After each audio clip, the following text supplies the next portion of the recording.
Welcome to the Effortless English Show with the world's #1 English teacher, AJ Hoge, where AJ's more than 40 million students worldwide finally learn English once and for all, without the boring textbooks, classrooms, and grammar drills. Here's AJ with a quick piece to help you learn to speak fluent English effortlessly. Hi, I'm AJ Hoge, the author of Effortless English. Learn to speak English like a native. The best way for you to speak English. The very best way for you to speak English. What is it? To get the results you want. What are the results you want in English? Very simply, maybe you want to order successfully at a restaurant, right? You say your order, you get the food you want. You want to buy something, you tell them what you want, and you get it. You want to buy a ticket, and you can do it, right? Those are the basic things. At a higher level, maybe you want to talk to someone, so you want to communicate with them, so they listen, they respect you, they like you, you have a good conversation. At a higher level, maybe you want to talk to a girl or a guy or a young man or a young woman. You want to get a date. You want them to be attracted to you. At a higher level, maybe you want to sell or persuade. Maybe you're in business. You need to give a speech or a sales presentation or a job interview. You want to get the job. How do you speak English best for these situations? How should you do it? What's the best way? By the way, we're live on YouTube. I see your comments. Just wait a few minutes and I will talk to you a little bit. So those of you live, just relax for a minute. I'll get to your questions in a minute. So the best way to speak is simply, with simple, easy, direct. This means fairly short sentences. It means simple, common vocabulary. It means you can speak slowly. No need to speak quickly. The key thing is to be simple, direct, clear, and confident. That's great speaking. Simple, direct, clear, confident. You don't need complicated English to do that.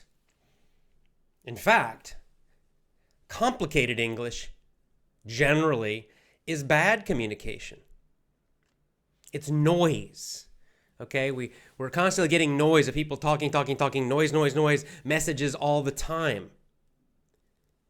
And when people use long sentences and big vocabulary to sound smart, and they use complicated sentences and arguments and communication, and they're confusing, this is not effective communication. It's not the best. I'll give you an example of this, a quick story, then I'll get to your questions. I was watching an English class in Thailand at a university, one of the top universities in Thailand, one of the top two. If you're Thai, you know which two I'm talking about. So I was observing an English class. And I was just sitting in the class, and this was kind of a more advanced English class, and the students were all listening to the professor. The professor was talking, and the professor was explaining, some pretty clear, basic ideas. The ideas were not difficult, but the way he was talking, the way he was speaking, it was terrible. He was using long, complicated sentences. It's like he was trying to choose the most difficult vocabulary words possible, the biggest, least common words possible to explain his ideas. He was confusing most of the class. I'm looking around the class, half of them look confused, the other half look like they're getting bored and sleepy because they're confused, because they were confused.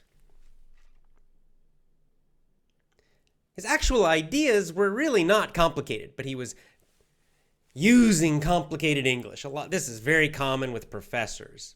They do it to sound more intellectual. But unfortunately, a lot of you think this is necessary, probably because you have been in schools too much. And you think that advanced speaking means that you must do this, that you must use complicated grammar. That's very uncommon. That you must use these long, difficult sentences.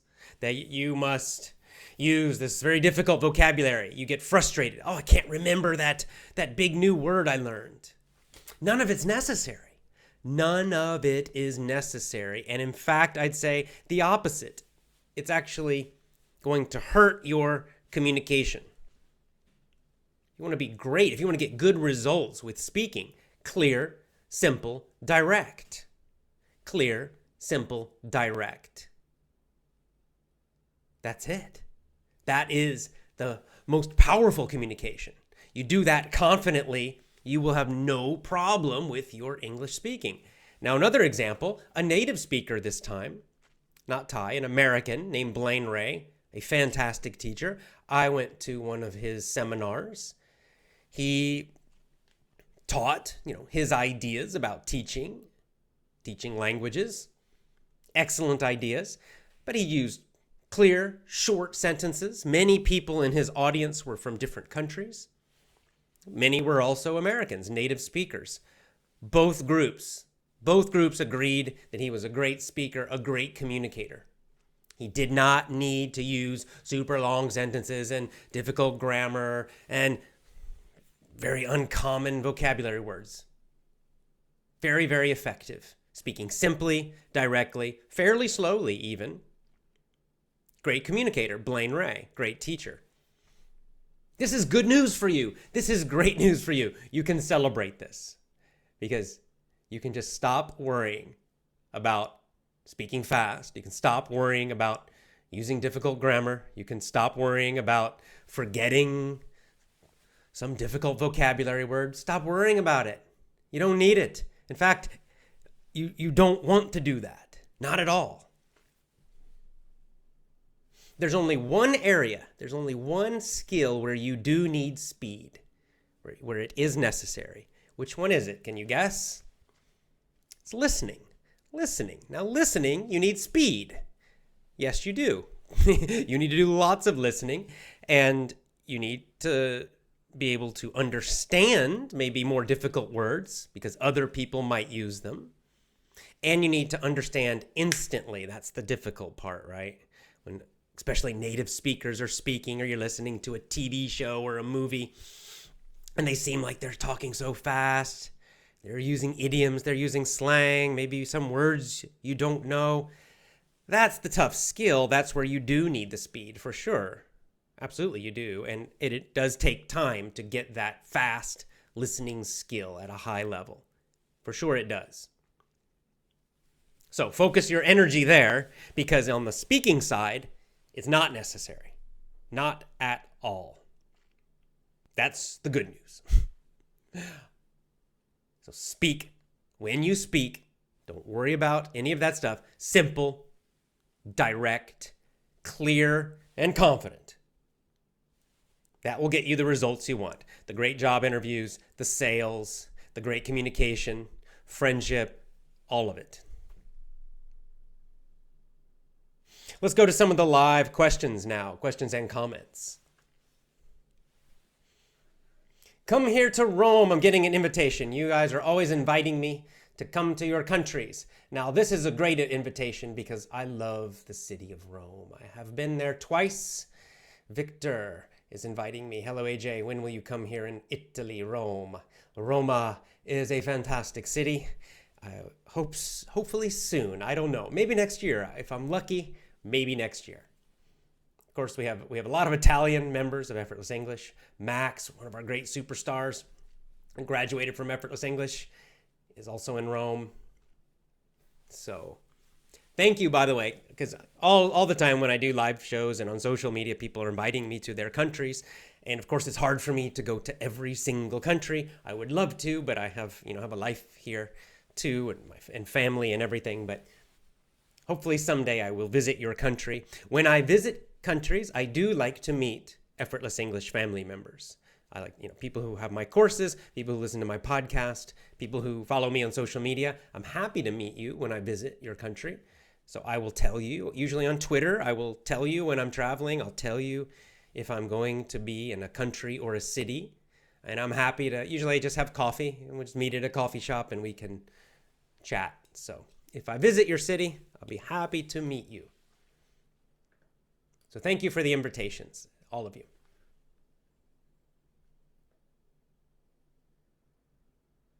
Okay, so here's the challenge right away. Alabe says, teacher, I can understand what you mean by talking clear and simple, but for my work, I've got to understand high-level vocab, even though I don't want to talk like that.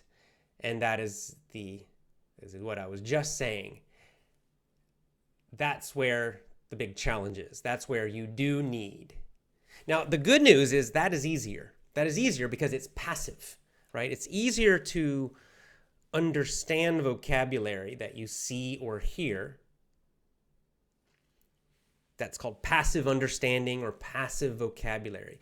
You understand it, but maybe you cannot use it, right? You don't know it well enough. If you hear it in a certain situation, you understand the meaning, but when you are speaking, it's hard for you to remember. So it's actually good that that's easier. However, yeah, it does require learning lots and lots of words, at least passively. And again, that's why I'm constantly encouraging you to listen, and also reading is fantastic. Combining the two is really great, like with audiobooks plus a book. So you do, as you move into the advanced levels, certainly I think listening is the bigger challenge rather than speaking in some ways. You can speak very effectively with simple vocabulary and short sentences. Absolutely, you can. I do it all the time. But to really understand well, you do need a lot more vocabulary for listening and reading at least. So yes, good points. I'm not telling you it's all easy. I'm just saying that the speaking part, you can relax a bit.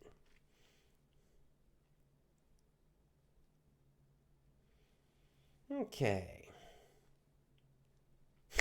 How can you graduate from effortless English? I was kind of joking about that, actually. I just mean he finished Power English course, doing VIP. You decide that. You decide that. If you think like you're advanced, you achieved all your goals with speaking, then you can say you graduated. Okay. Okay, now, of course, here's the other issue with the other challenge that Jean is mentioning is pronunciation. I think my biggest problem is vowels. They are tricky. What do you suggest for that? Right. So this is where, for speaking, for the skill of speaking, that's where you probably should focus most of your energy. Once you can use simple, once you are good at using simple language, the next big challenge becomes pronunciation.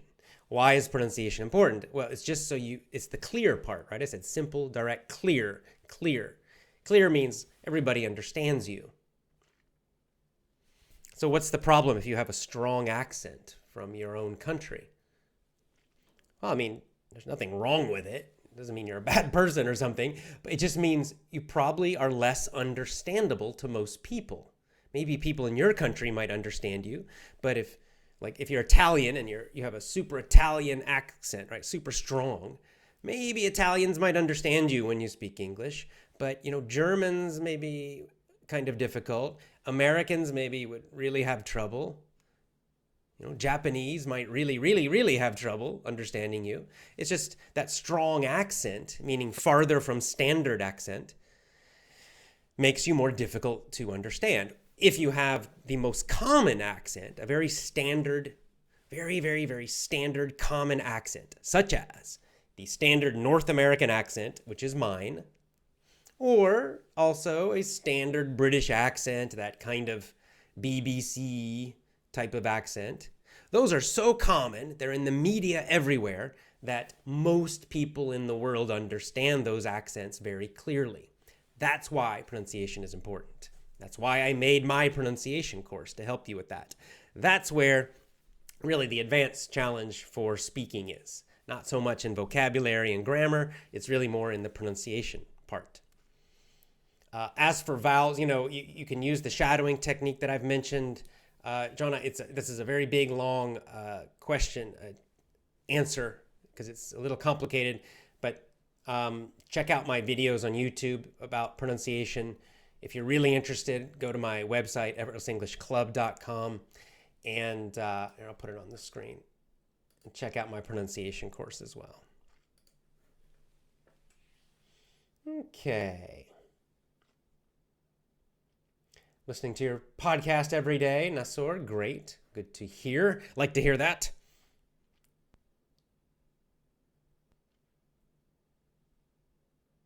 Okay, now this is an emotional issue. Another good question. You guys have good questions today. About good, meaning they're connected to what I'm talking about.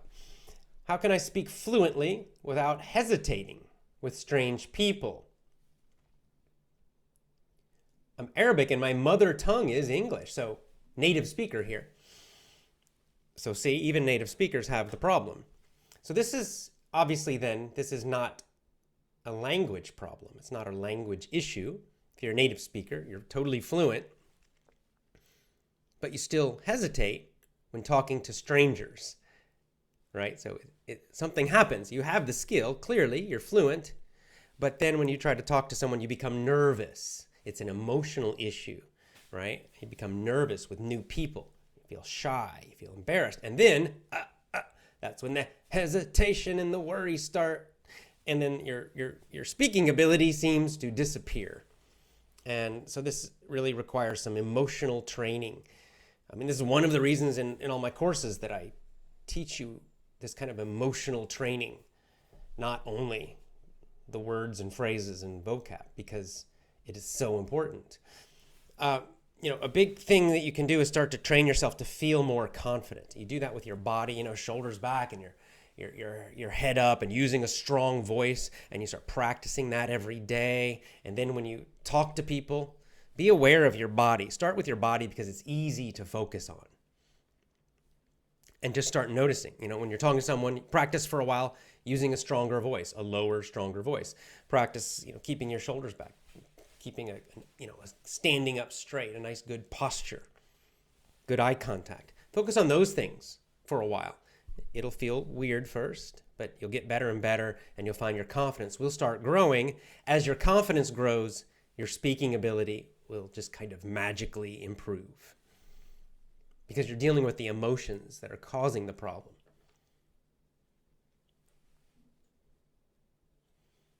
Okay.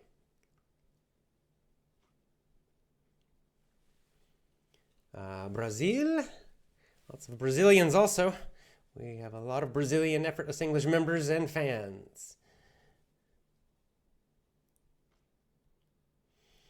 Okay, yes, indeed. So Hind, hey Hind, how you doing? Good to see you again.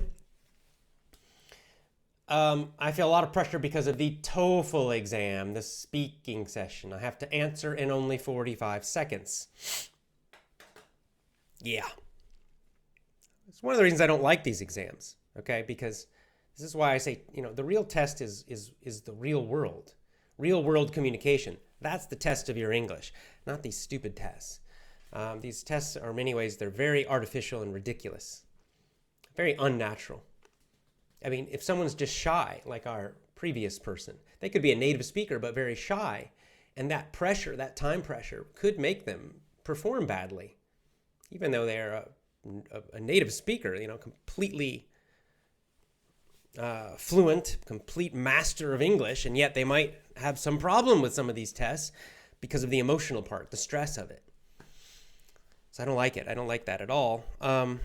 But what can you do? Well, you just got to practice being under the pressure. It's more of the TOEFL thing you're mentioning, the time pressure. 45 seconds, answer. Again, it's an emotional pressure. It's a stress they're putting on you. It's very similar to being in a job interview situation where, right, they ask you a question that's really very simple. Why do you want to work here? That's a pretty easy question, really. It's really simple. The English is easy. but you get nervous because you need the job and you feel like you have to answer quickly and they're watching you. And so then all the stress and the pressure, that's what makes the situation difficult. Suddenly you find you can't even speak simple sentences anymore because you're so nervous, right? So I understand that. That's why it's a separate issue from the speaking. It's really an emotional issue, a stress issue. And the TOEFL speaking has a lot of that. In the time pressure, especially, you're being graded, you're being judged. That puts a lot of stress on you. And then the time can stress you out too, right? I mean, not only you need to speak well, but you have to do it fast. These are unnatural situations, I think. But I don't think they're really measuring fluency. But anyway, that's what they do. So you have to just practice. So when you're practicing for something like the TOEFL, use a timer, get used to doing it. It's unnatural, but sometimes you need those tests. You just have to perform for the test. I don't like it, but it's just sometimes necessary. Being invited to Tajikistan, thank you. Yes, I would. And Morocco.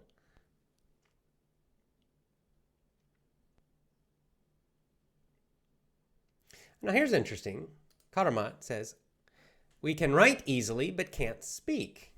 Now that is interesting because a lot of people, it's the opposite. How can we solve this problem? I think that's actually great, a good problem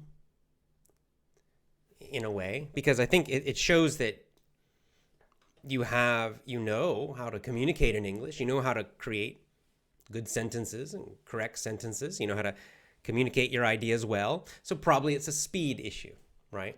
And emotional again. It means you have the ability, but maybe the hard part for you with speaking is you feel the pressure to do it quickly and to get the words. The other problem might be that you've been reading a lot, and so you're making the sounds is a little difficult. So my first suggestion, like always, would be lots and lots of listening. So you get used to the sounds, get used to the verbal language, right? The audio of the language instead of with your eyes, with your ears, using your ears. The second thing you could do is read aloud, write something. Since you feel very confident with your writing, write something out and then read it out loud in a strong voice. You can record yourself reading even and then listen to it, see how it sounds. Little things like that should be enough for you. I mean, most people, usually I get the opposite question. I can speak well, I'm fluent, but my writing's terrible. What should I do? Because writing, the challenge of writing is it's very, very, you have to be perfect. This is the problem with writing. Okay, with speaking, you can be very casual. You can make lots of grammar mistakes. In fact, as native speakers, we do it all the time. It's no big deal. We'll say, I speak fast. It's not exactly correct. We'll use adjectives instead of adverbs, and we use short little sentences that are not complete sentences. We do all kinds of things when we speak that are perfectly acceptable, but that are not acceptable with writing. With writing, the rules are much more strict. So you should feel good that you're a good writer. That's great. You just have to get a little practice, get your mouth used to, getting it out. Your brain and your mouth used to getting it out. I think you're going to be fine.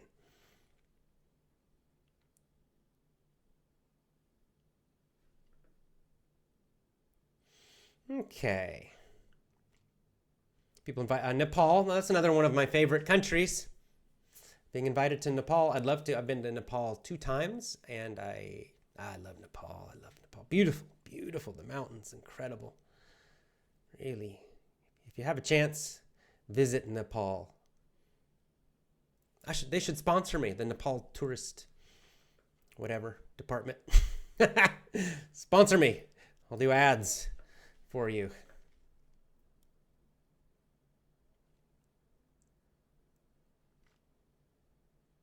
Oh, okay. So from our previous, I wrote that my mother tongue is English. I meant Arabic. Yeah, okay. Fair enough. Great. But my answer is still basically the same for you.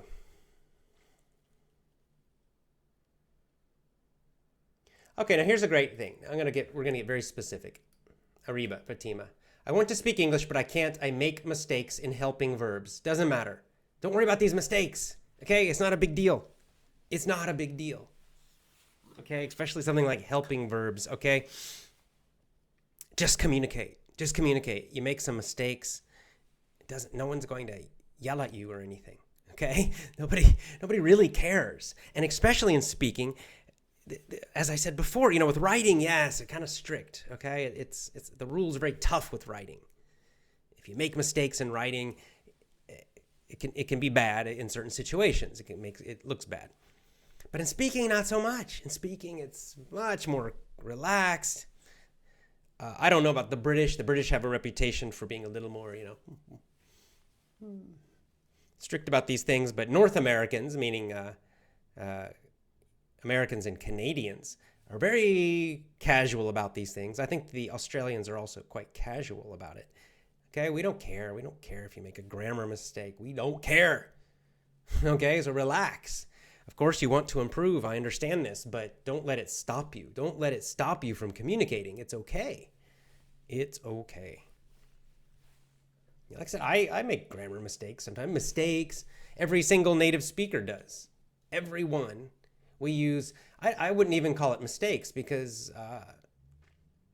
it's just sort of like our natural casual language is to break many rules of grammar. We do it a lot. We do it all the time. All the time we break rules of grammar in speaking. It's like it's a very different kind of thing. Okay? It's much more loose and relaxed in speaking than in writing. They don't teach you this in school, but it's true. Would you like to visit Saudi Arabia? I will add it to my list. Sure. AJ of Arabia. Could make a movie.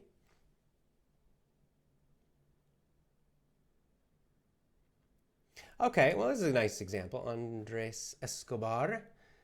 Hi, teacher. Glad to see you. Good to see you. Good to see you, too. Who would you have good advice? Who has a good voice to imitate? Like an actor or someone with a clear accent, a voice we can find a lot on the internet. Do you have any candidates?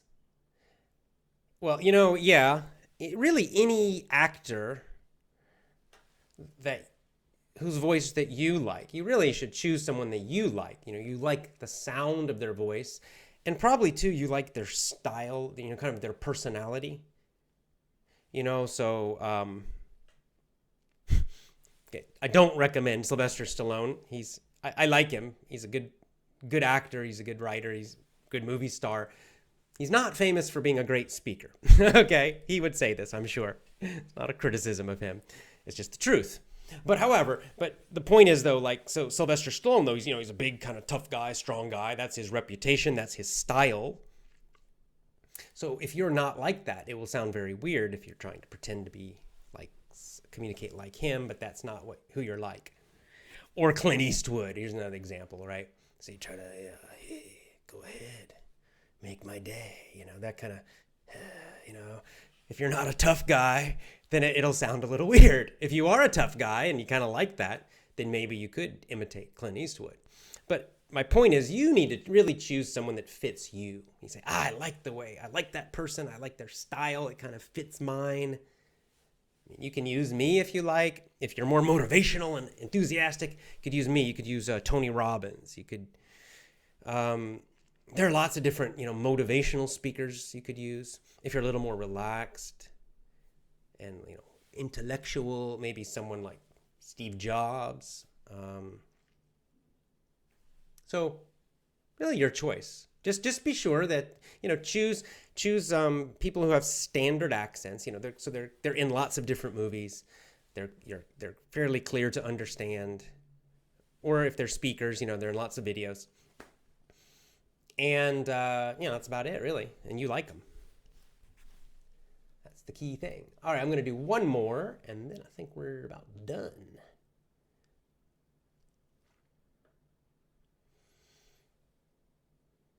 Hello, I'm from Thailand. I know you've already been here. Yes, I will return to Thailand for sure, because it's one of my favorite places.